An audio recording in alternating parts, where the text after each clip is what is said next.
Hello everyone and welcome back to Passion Sundays, the best way to end the week and start another.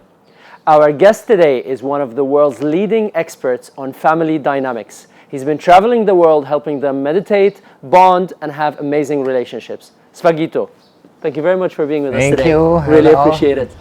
Nice to meet you. Thank you. I mean, what an interesting topic, family dynamics. Tell us more about that first.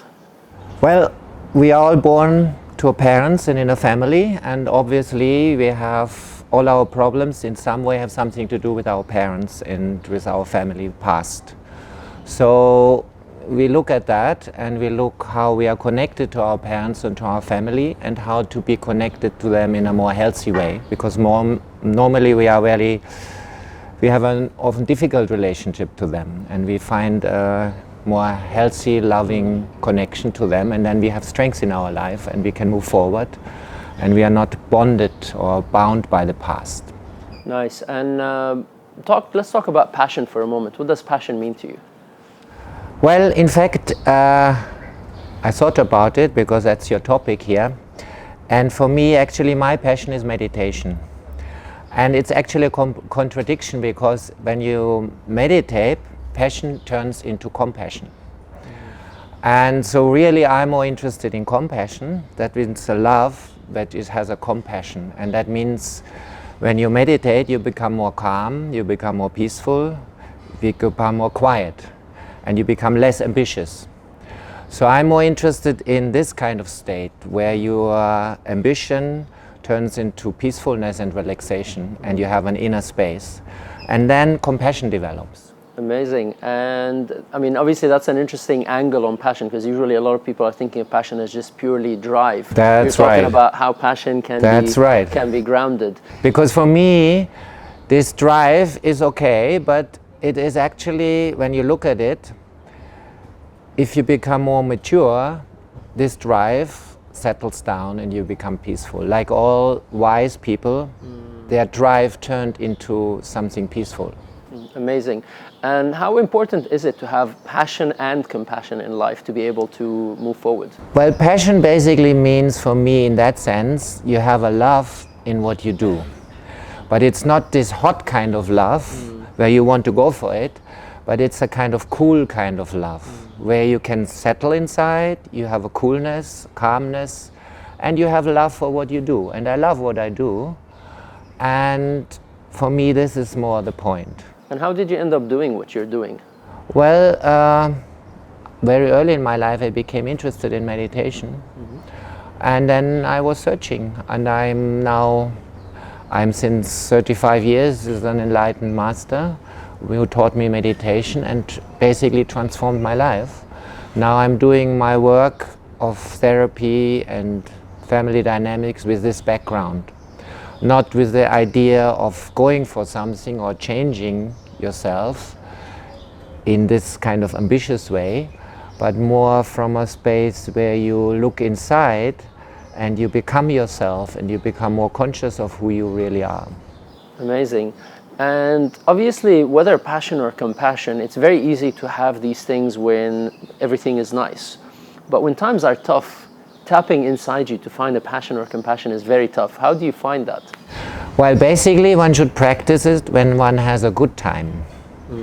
So when you're in love and you're happy, that's a moment to meditate. And then this quality stays with you when you have a tough time.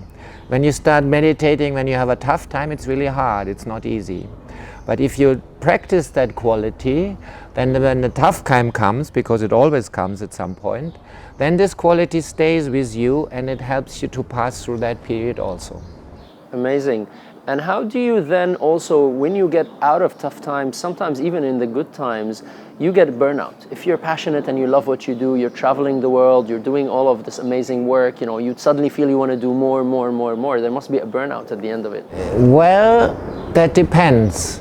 For me, coming back to family dynamics, burnout has something to do that you put yourself into the place of somebody else, and usually it's one of your parents. You want to prove something, or you want to get some more love or some acknowledgement from them, and then you try hard. So a lot of trying comes from that, still wanting the love that you always didn't get from your parents, still trying to get it now. And that's drives you to do and do and do and do in order to get love and to be loved. And when you start looking inside, you find the love inside yourself, then you don't try to get it from anybody else anymore, and then there's no burnout. Beautiful. And how do you bring passion back into, now that you've tapped into the parental relationship, how do you bring passion back into the parents' relationship? And more importantly, how do you not carry the imprints from previous relationships moving forward? Well, you bring the quality by learning to see what happened and to get a sense of gratitude for what you have received. Then things start settling down, and that is towards your parents, and that is also towards any previous partner. Because in a way you can move forward only if you have completed something from before, and that can happen only if you get a sense of gratitude and a deep yes to what happened. So we bring passion into relationships by being grateful for what we had, regardless of how it turned out. That's right, because when your understanding deepens, even if you didn't get what you really wanted, there is still something that you did get. And to acknowledge that and to feel thankful for that. And what you didn't get means that gives you a chance for growth and for learning. Because if you did get everything what you wanted, there's no chance for learning anything. You basically, like children who get everything from their parents, they don't develop any intelligence because they don't need it. They got everything. So by not getting something, you develop your own strengths. And if you understand this, then you will even finally be grateful if you didn't get what you wanted at that moment. But it takes, of course, some awareness and consciousness, but one can move in that direction. I love it. Amazing. Svagito, thank you very much for this amazing interview. Thank you. Thank you very much. Thank you. Nice meeting you. Thank you. Passion. What do you think? I would really love to hear your opinion. If you found this episode useful, write your comments on the blog below and do share it with your friends. And if you'd like more tools, tips, techniques, and exclusive interviews that I only share on my website, go to Moustafa.com. And until next episode, live passionately.